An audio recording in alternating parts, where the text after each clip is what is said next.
ನಾಳೆ ಬೆಂಗಳೂರಿನಲ್ಲಿ ಮಾಂಸ ಮಾರಾಟವನ್ನು ನಿಷೇಧ ಮಾಡಲಾಗಿದೆ. ಶ್ರೀಕೃಷ್ಣ ಜನ್ಮಾಷ್ಟಮಿಯ ಪ್ರಯುಕ್ತ ಈ ಮಾಂಸ ಮಾರಾಟ ಏನಿದೆ ಅದನ್ನು ನಿಷೇಧ ಮಾಡಿರೋದು. ಸೊ ಪಾಲಿಕೆಯ ವ್ಯಾಪ್ತಿಯ ಕಸಾಯಿಖಾನೆ ಏನಿದೆ ಅವುಗಳನ್ನ ತೆರೆಯದಂತೆ ಆದೇಶವನ್ನು ನೀಡಲಾಗಿದೆ. ಶ್ರೀಕೃಷ್ಣ ಜನ್ಮಾಷ್ಟಮಿ ಪ್ರಯುಕ್ತ ಮಾಂಸ ಮಾರಾಟ ನಿಷೇಧ ಅಂತ ಈಗ ಆದೇಶವನ್ನ ಬಿಬಿಎಂಪಿ ಕಡೆಯಿಂದ ಹೊರಡಿಸಲಾಗಿದೆ.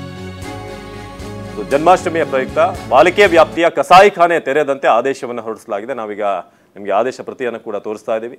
ನಾಳೆ ಬೆಂಗಳೂರು ನಗರದಲ್ಲಿ ಮಾಂಸ ಮಾರಾಟ ನಿಷೇಧ ಜನ್ಮಾಷ್ಟಮಿ ಪ್ರಯುಕ್ತ ಈ ಒಂದು ಆದೇಶವನ್ನು ಹೊರಡಿಸಿದ್ದಾರೆ. ಈಗ ಆದೇಶದ ಪ್ರತಿಯನ್ನು ಗಮನಿಸಬಹುದು. ಸೊ ಮೇಲ್ಕಂಡ ವಿಷಯಕ್ಕೆ ಸಂಬಂಧಪಟ್ಟ ಹಾಗೆ ಶ್ರೀಕೃಷ್ಣ ಜನ್ಮಾಷ್ಟಮಿ ಪ್ರಯುಕ್ತ ಮಾಂಸ ಮಾರಾಟ ಏನಿದೆ ಅದನ್ನು ನಿಷೇಧ ಮಾಡೋ ಬಗ್ಗೆ ಅನ್ನೋ ಒಂದು ಆದೇಶವನ್ನು ಬಿಬಿಎಂಪಿ ಪ್ರಕಟ ಮಾಡಿದೆ. ಸೊ ನಾಳೆ ಬೆಂಗಳೂರು ನಗರದಲ್ಲಿ ಮಾಂಸ ಮಾರಾಟ ನಿಷೇಧ ಮಾಡಲಾಗಿದೆ.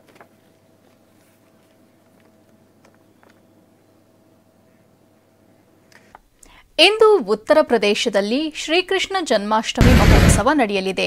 ಮಥುರಾದಲ್ಲಿಂದು ಶ್ರೀಕೃಷ್ಣ ಜನ್ಮಾಷ್ಟಮಿ ಮಹೋತ್ಸವಕ್ಕೆ ಚಾಲನೆ ನೀಡಲಾಗುತ್ತೆ. ಶ್ರೀಕೃಷ್ಣ ಜನ್ಮಾಷ್ಟಮಿ ಮಹೋತ್ಸವಕ್ಕೆ ಸಿಎಂ ಯೋಗಿ ಆದಿತ್ಯನಾಥ್ ಚಾಲನೆ ನೀಡಲಿದ್ದಾರೆ.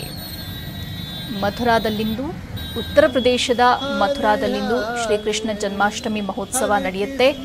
ಮಹೋತ್ಸವಕ್ಕೆ ಅಲ್ಲಿನ ಉತ್ತರ ಪ್ರದೇಶದ ಸಿಎಂ ಆಗಿರುವಂತಹ ಯೋಗಿ ಆದಿತ್ಯನಾಥ್ ಅವರು ಚಾಲನೆಯನ್ನ ನೀಡಲಿದ್ದಾರೆ. ಅಧಿಕೃತವಾಗಿ ಶ್ರೀಕೃಷ್ಣ ಜನ್ಮಾಷ್ಟಮಿ ಮಹೋತ್ಸವಕ್ಕೆ ಇವತ್ತು ಚಾಲನೆ ನೀಡಲಾಗುತ್ತೆ.